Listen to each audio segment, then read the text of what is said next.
أعوذ بالله من الشيطان الرجيم بسم الله الرحمن الرحيم ورتل القرآن ترتيلا قال النبي صلى الله عليه وسلم خيركم من تعلم القرآن وعلمه أو كما قال عليه الصلاة والسلام.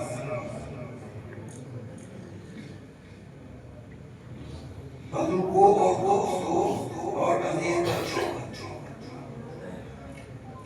میری آواز بیٹھی ہوئی ہے تھوڑی سی، لیکن میں بولتا رہوں تو بولنے شروع ہو جائے. ہمیشہ ایسا ہی ہوتا ہے، اور کام تو میرا جاری رہتا ہے. میرا کام مشورہ وہ کبھی بند نہیں ہوتا، چاہے بچہ ہو یا زکام ہو، وہ چلتا رہے گا. یہ اللہ تعالیٰ کا فضل و کرم اور احسان ہے کہ اس نے یہ انعام عطا فرمایا کہ ناک تو بند ہے، اٹھا وغیرہ آتا نہیں ہوگا، لیکن الحمدللہ گلا صحیح رہتا ہے. بزرگوں اور دوستوں اور بچوں، آپ کے اس مدرسے سے اجتماع حاضری کا انتخاب ہوا ہے. میرے استاد مبارک حضرت مولانا عاشق صاحب دعوت برکاتہ شیخ الرشید جامعہ اسلامیہ ریڈی دائیں، اگر بولتے تو ہوتے تو بہت اچھا ہوتا. وہ مجھ سے بہت محبت کرتے ہیں. کل بھی میں حاضر ہوا تھا، لیکن ان سے خالی ملاقات نہیں ہوتی. وہ اتنے سیدھے سادے آدمی ہیں کہ تمام مہمانوں کے ساتھ کسی کو پتہ ہی نہیں کون ہے کیا ہے. میں گیا ہوا چاڑے مار کا کہاں بیٹھے ہوئے تو میں نے ان کو صحیح کر دیا. ان کے یہاں کوئی نظاکت یا کوئی ساڑی کوئی بات نہیں. اتنا بڑا عالم کہ ساری کتابیں نیچے سے لے کر اوپر تک زبانیاں ہے، اور زمانہ ٹائم میں ان کا یہاں رہا ہے. ہم نے اپنے بڑوں سے سنا ہے کہ حضرت باقوانی اور ریڈی تائم کے مدرسے کے مقابلے میں ان کی وجہ سے مدرسہ بچتا ہے اور زبانی پڑھاتے رہتے ہیں. تو بہت سے تشریف رکھتے ہیں تو بہت اچھا ہوتا ہے. کوئی بات نہیں، حضرت کی دعائیں تو شامل آ رہے ہیں. بچوں، آپ کا سب بچوں کا قرآن کریم سنا الحمدللہ سبھی نے عمدہ طریقے سے پڑھ کر سنایا. اس میں پڑھنے میں ایک تو گلے کا دخل ہوتا ہے، اور پھر لب و لہجہ بنانے کا دخل ہوتا ہے. کیسے پڑھیں؟ میں نے قرآن کریم کی ایک آیت تلاوت کی اور تین قرآن ترتیلا. قرآن کو ترتیب سے پڑھو. وَرَتَّلْنَاهُ تَرْتِيلًا. اللہ تعالیٰ فرماتے ہیں ہم نے ترتیب کے ساتھ نازل فرمایا. میں نے جتنے بچوں کا قرآن کریم سنا الحمدللہ نہایت اطمینان کے ساتھ مخارج و قواعد اور مدوں کی رعایت کرتے ہوئے قرآن کریم پڑھے. یہ اس بچے نے جو آخر میں پڑھا اس نے بھی، اور دوسرے بچوں نے بھی حد سے تجاوز نہیں کیا. قرآن کریم ایسے ہی پڑھا جائے جیسے پڑھتے سنایا بچوں. اور حضرت قاری صاحب جو ہے قاری محمد اطہر صاحب، وہ بھی ماشاءاللہ بہت اچھا پڑھتے ہیں، اور اسی طرح قواعد و ضوابط کی رعایت کر کے پڑھتے ہیں. اور میری حاضری صرف انہی کی وجہ سے. وہ محبت کرتے ہیں. مشاعرے سے تو کل ملاقات ہو گئی دیوبند میں، لیکن پھر انہوں نے اصرار کیا کہ آپ کو آنا ہے، تو اس لیے میں حاضر ہو گیا. بزرگوں اور دوستوں اور بچوں، پڑھنے کے لیے دو باتیں ضروری ہیں. ایک، جس مدرسے میں آپ نے پڑھا ہے اس کو ہمیشہ یاد رہنا ہے. نمبر دو، وہ اساتذہ جو آپ کے سامنے یہاں موجود ہیں، چاہے وہ کسی بھی درجے کے ہو، خاص طور پر اپنا استاد جو ہے اس کا ادب انتہا سے زیادہ رکھو گے تو کامیاب ہوگا. اور اگر کامیابی نہیں چاہتے تو پھر استاد سے بے رخی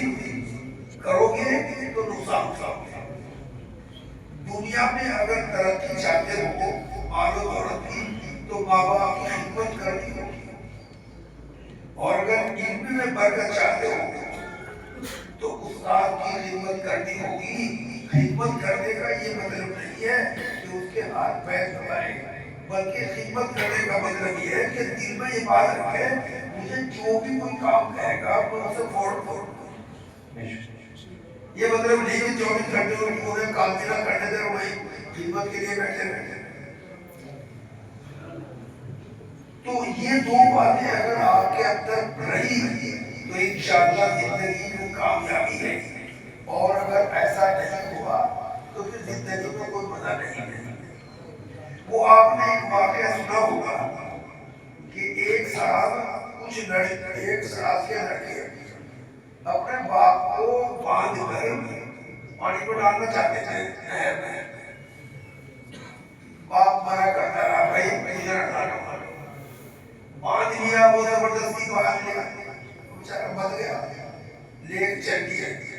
جب نہر میں گئے پھر منع کیا اس نے، مجھے نہ ڈالو، لیکن بچے مانے نہیں۔ تو باپ نے یہ کہا اچھا ایسا کرنا، یہاں نہ ڈالنا، ذرا آگے بڑھو۔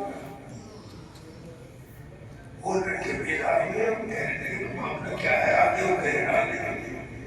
تو باپ والد نے کہا کہ یہاں میں نے ڈالے تب میں ہلوا ہوگا، اس لیے مجھے بدلہ ملتا ہے تو مجھے اور رنگ ڈالنا۔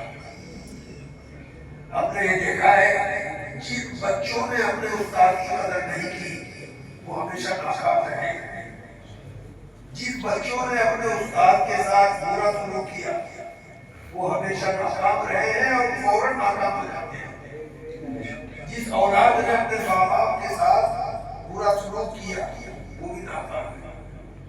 اللہ تعالیٰ نے آپ کو بہترین مدرسہ عنایت فرمایا ہے، بہت عمدہ مدرسہ ہے، ہم اس کی تعریفیں سنتے رہتے ہیں، آنے کا تو موقع کمی ہوا ہے، لیکن یہ دو مدرسے یہاں موجود ہیں، اس کے بارے میں بھی سنا، ان کے بارے میں بھی سنا، معلوم جانے کا اتفاق نہیں ہوا کہ بہت عمدہ اور اچھے مدرسے ہیں۔ یہ بچے جنہوں نے قرآن پاک سنا ہے یہ اسی سے فارغ ہو گئے۔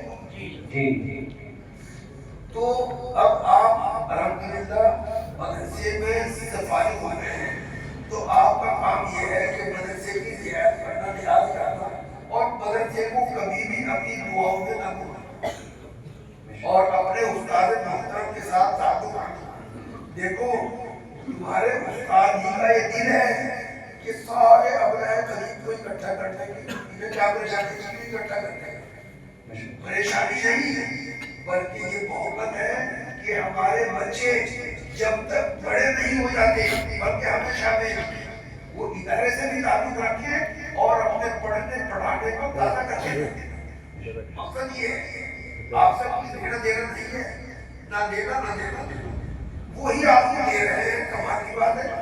وہ آپ کو چاہے 1 ہی روپیہ کیوں نہ ہو، وہ آپ کو دے رہے ہیں، آپ کے استاد ہیں، تو اس کی قدر کرنی چاہیے۔ حضرت ہمارے بیٹے ہیں مفتی محمد اسجد، جب وہ پیدا ہوئے چھوٹے تھے 2-3 سال کے، تو میں حضرت مفتی مظفر حسین صاحب کے پاس لے گیا، تو حضرت نے 2 روپے عنایت فرمائے، تو میں نے کہا کہ 2 روپے کو محفوظ رکھو، تو آج تک وہ 2 روپے محفوظ ہیں، وہ 2 روپے محفوظ ہیں اس کے خزانے میں۔ وہ کس کے لیے بیٹھے ہیں؟ مفتی مظفر حسین رحمۃ اللہ علیہ، جو ولی کامل کے ساتھ سمجھے، ایسا جنازہ آپ نے نہیں دیکھا جیسا ان کا جنازہ تھا، چاروں طرف کے راستے بند کر دیا۔ تو آپ کے استاد محترم، آپ نہیں سمجھتے کہ استاد کیا ہے، آپ کو پتا نہیں ہے، کیونکہ میں سارے استاد بیٹھے ہیں، لیکن کیونکہ ہمیں پتا نہیں ہے، معلوم نہیں ہے، اس لیے ہم اپنے استادوں کی قدر نہیں کر پاتے۔ جب یہ آپ سے جدا ہو جائیں گے، دور ہو جائیں گے، تو آپ کہیں گے کہ ہمارے استاد بڑے قابل تھے۔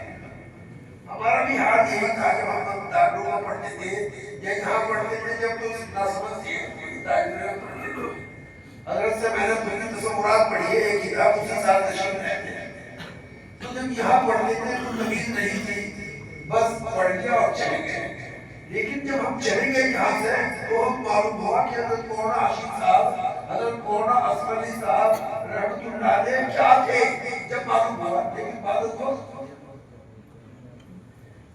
پھر جب آپ پڑھ کر فارغ ہو گئے، اب جب آپ پڑھانے کے لیے جائیں گے، استاد سے ربط ضروری ہے.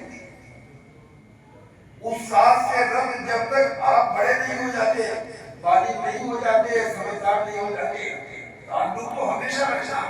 لیکن جب تک آپ اتنے نہیں ہو جاتے چلو بھائی ہم نے کچھ سمجھ رکھتے ہیں کام کر لیں گے، جب تو اس وقت تک استاد سے ساتھ ربط کام آئے گا. ہم دیکھتے ہیں بہت سے بچوں کو پڑھانے کے لیے بھیجتے ہیں، 5 لڑکے جواب بتاتے ہیں، اور ایسے بچے جن کو ہم نے بھیجا وہ فوراً ہم نے کہا کہ وہ مشورہ کرنا کوئی پریشان کیا ہے بتانا. چنانچہ وہ مشورہ کرتے ہیں، مشورہ کرنے کے بعد وہ دن سے ہم رابطہ کرتے ہیں یا انہیں تحقیق بتاتے ہیں کیسے کر سکتے ہیں تو کامیاب رہتے ہیں. ماشاءاللہ بہت بچے ایسے ہیں جو اسی طرح کام کر رہے ہیں. تو آپ کے استاد محترم جو آپ کو یہاں بلاتے ہیں، یہ ویسی دعوت کے لیے بھی بلاتے ہیں، بلکہ آپ کی تربیت جو کر رہے تھے اب تک چاہتے ہیں کہ تربیت ہوتی رہے تاکہ آخرت میں ان کے کام آئے. آپ اپنے مدرسے کا احساس نہ بھولیے گا کبھی بھی. یہ مدرسہ جو ہے اس نے آپ کو بہت کچھ دیا ہے، یہ اساتذہ آپ کو بہت کچھ دے رہے ہیں. تو پڑھنے میں ایک تو باتوں کا خیال رکھنا چاہیے. جب آدمی تلاوت کرے تو پورا بنائے. آپ نے اصول تجوید میں پڑھا ہوگا، اگر پڑھی ہے تو پورا بنائے. پیشانی سے بڑھنا پڑنے چاہیے اور دھکے سے ہمارے جیسے یوں کرتا تھا تو نیچے بس سیدھا بیٹھا رہے. آپ نے اپنے استاد کو دیکھا ہوگا کہ وہ آگے پیچھے نہیں ہوتے، چہرہ بھی نہیں ہلاتے، کچھ بھی نہیں کرتے. تو یہ تجوید کے خلاف ہے. ورتل القرآن ترتیلا کا مطلب یہی ہے اپنے قرآن کریم کو ترتیل کے ساتھ نازل کیا ہے، لہذا تم اسی طرح پڑھو جس طرح ہم نے بتایا ہے. اور یہ پڑھنا کہ بھائی پہلے الحمدللہ رب العالمین کیا، پھر اس کے بعد الرحمن الرحیم کا ادھر کیا، تو یہ لغو بات ہے. اس طرح قرآن کریم ترتیل کے ساتھ نہیں پڑھا جاتا. جی چاہتا ہے کہ میں آپ کو پڑھ کے سناؤں، لیکن میرے بالکل بند ہے. اب اس کے بعد انشاءاللہ 2 مہینے ہو گئے لگاتار اسی طرح ہوتے ہوتے، کبھی بھول جاتا ہے، کبھی بند ہو جاتا ہے، پتہ نہیں ایسا کبھی نہیں ہوا. 2 مہینے مسلسل ہو گئے. تھوڑے دن 1-2 دن کے لیے ٹھیک ہو جاتا ہے، پھر ہو جاتا ہے. تو آپ اللہ سے دعا کی درخواست ہے کہ اللہ تعالیٰ صحت اور عافیت عطا فرمائے. تو الحمدللہ میں ٹھیک ہوں، لیکن صرف نام کی اور یہ آواز کی پریشانی ہے اور کوئی بات نہیں. تو دعا فرمائے آپ کہ اللہ تعالیٰ صحت و عافیت کے ساتھ سبھی کو رکھے اور مجھے بھی خاص طور پر صحت و عافیت عطا فرمائے.